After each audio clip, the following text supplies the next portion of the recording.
रहीम अस्सलाम वालेकुम नाज़रीन, मैं तुहाडा मेज़बान असगर गुजर। तुसीं वेख रहे हो गुजर टीवी आरफ वाला। हर रोज़ बेहतरीन ते आला क्वालिटी के जानवर लैके दोस्तों की खिदमत हाज़र होईदा। अज एक माशाअल्लाह तीसरे सूए माई की वीडियो लैके हाज़र होए हैं, जिहड़ी कि माशाअल्लाह बहुत ही खूबसूरत है।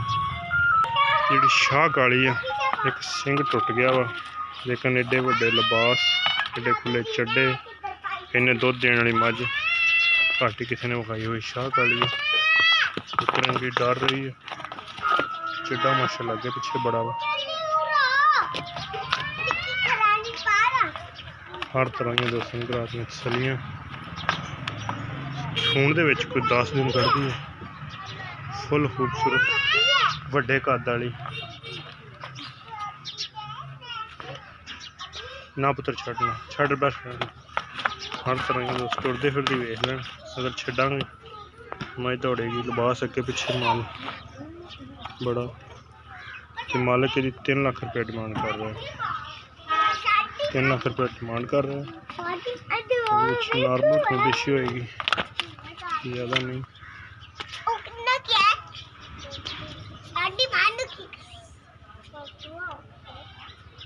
बड़े वड्डे कद वाली मझ, इस तरह ही मझां अल्लाह दे हुक्म नाल जेह्ड़ा बड़ा बहुता दुद्ध नहीं है, सिर्फ वड्डा वड्डा छड्डे कर दियां। अल्लाह दे हुक्म नाल सूआ डोडा चक्की फिरदी ते हल्दी माई ने पुड़े छुड़े नहीं नवाए। सून का नहीं मैनू पता। प्योर नीली दी गोल मझ है, सिर्फ ऐप जिहड़ा एक सिंग पिछा नहीं कढ़दी। खाना की गारंटी होएगी, दुध की गारंटी होएगी 23 तो 24 लीटर इंशाअल्लाह। बयाना कर लो कोई बंदा, मालिक आंदे 25 लीटर की, मतलब 22 आम रूटीन च मझ दुध दिंदी रहिंदी है।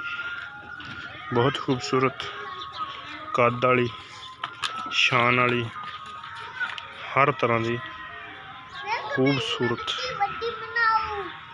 नीली दी शौक न सामते हर तरह के दोस्तों को तसलियां ना के वापसी वाली। लिबास अगे पिछे बड़ा वा।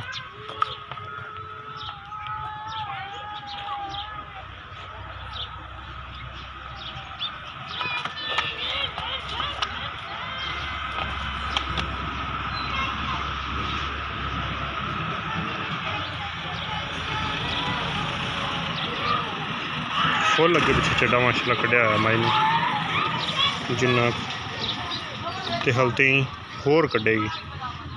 पतला नहीं चौड़ा माशाअल्लाह पिछे रखेगी। सूरा डूडा लेगी चक ते धुनी भी है नहीं माई ने, तो कोली भी माई ने बिल्कुल है। ते चमड़ी माई की बिल्कुल बरीक है। डर रही है इस वास्ते छड्डी नहीं कि छड़ के टोरीए तो माई दौड़ के, लेकिन छड़ लैगी नुकसान नहीं। पिछा नहीं माई कढ़दी बिल्कुल। उम्मीद करने कि आज की वीडियो आएगी दोस्तों ने पसंद आती लाइक शेयर ज़रूर तो माशाअल्लाह कमेंट ज़रूर। एक अगली तो नवी बेहतरीन वीडियो ने दोस्तों फिर हाज़र होवांगे। अल्लाह हाफ़िज़।